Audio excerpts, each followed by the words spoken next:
A lot of people have been wondering why so much attention has been put on especially the spilled wine in the hallway of the 21st of May 2016 Eastern Columbia building incident. The reason is timing. Depp owned all of the penthouse apartments of the Eastern Columbia building. This is the floor plan for the top level. Heard's friends Raquel Pennington and Josh Drew lived in penthouse 1. Depp's friend Isaac Baruch lived in penthouse 2. Heard and Depp lived in penthouse 3. Heard's sister had previously lived in penthouse 4, and penthouse 5 was used by Depp security as a sort of makeshift headquarters, and the top floor of that apartment was Heard's closet.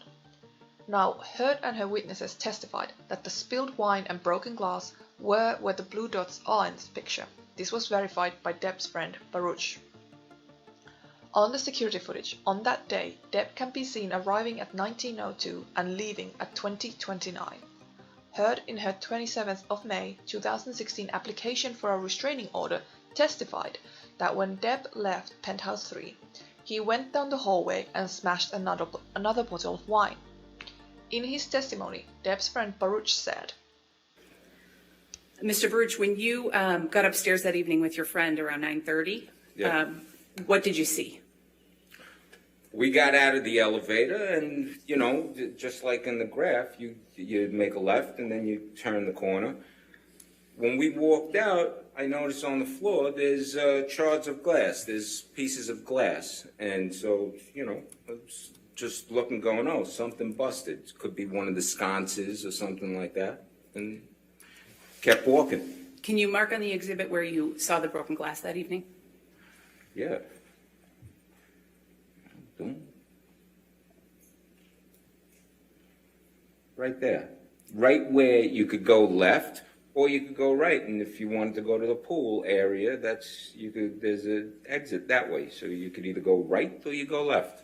You go left, you're in the apartment, going in the hallway through the apartment, or you go right there in that spot. And did you continue on to your penthouse after you saw the broken glass? Oh, yeah. So we walk around, and then we make the turn. We hang the right past penthouse 5, and we stop right in front of here. Why did you stop right there? Oh, stopped in front of here, penthouse 1, which is it's more right there. Because there's this puddle of wine, huge puddle of wine on the floor that's in front of the door, and there's the splashed wine that's dripping down the wall. And so we stopped, and I'm looking at it and going, look at this. Someone must have got hammered. These guys probably had a party. And at that point, right then, as soon as I said that, the door opens up. And it's Josh Drew, who pokes his head out the door, only enough for his head to come out. And he's pretty bug-eyed and looks distraught.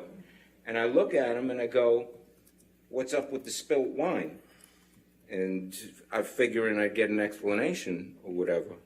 And he looked at me and just said, rough day. Had a rough day.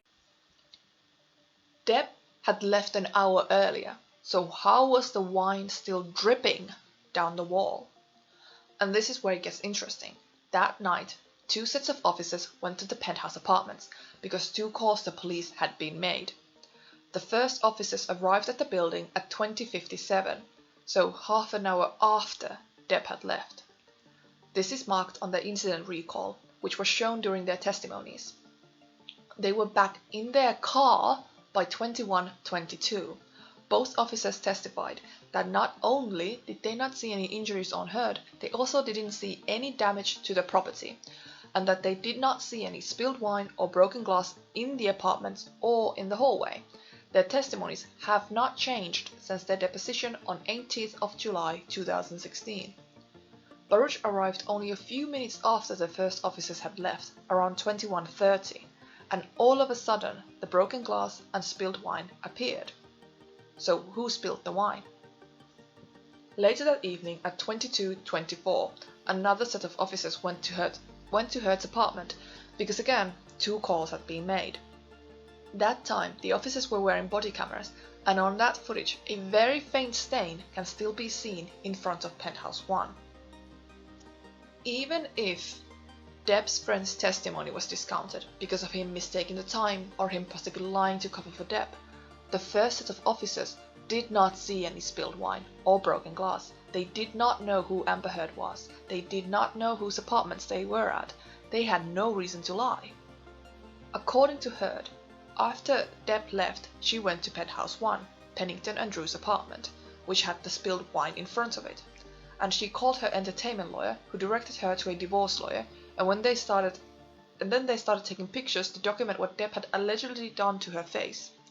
Heard and her friends testified that they cleaned up only after the first set of officers had left, so the mess in the hallway should have been there when the first set of officers were there, but it was there only after they had left. So either the police are lying, or Depp came back after an hour, spilled wine, broke glass, and then was gone again within a couple of minutes and no one noticed him. Or Heard and her friends staged it for photographs after the first set of officers had left, and when they heard someone coming, they went to the nearest apartment, which was Penthouse 1.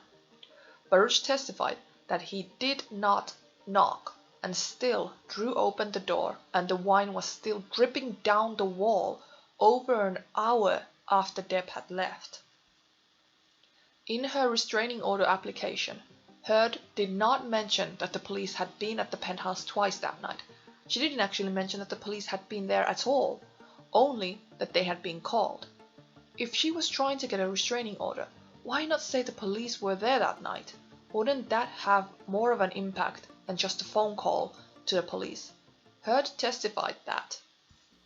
Officer Tyler Haddon also testified by deposition about being called to the Eastern Columbia building on May 21, 2016, and he also testified no injuries on your face on May 21, 2016. Isn't that correct? They both said that they did not consider me injured. They did not see injuries on your face on May 21, 2016. Isn't that what their testimony was? What their testimony was is that they did not consider what my face looked like to be injury. They didn't consider what they walked on in the house damage, but it was. If the police had truly seen damage to the property and injuries on Heard, then why wouldn't she want that on the record? Mention that the police were there that night and have them give testimony immediately, unless, of course, she knew the police would contradict her.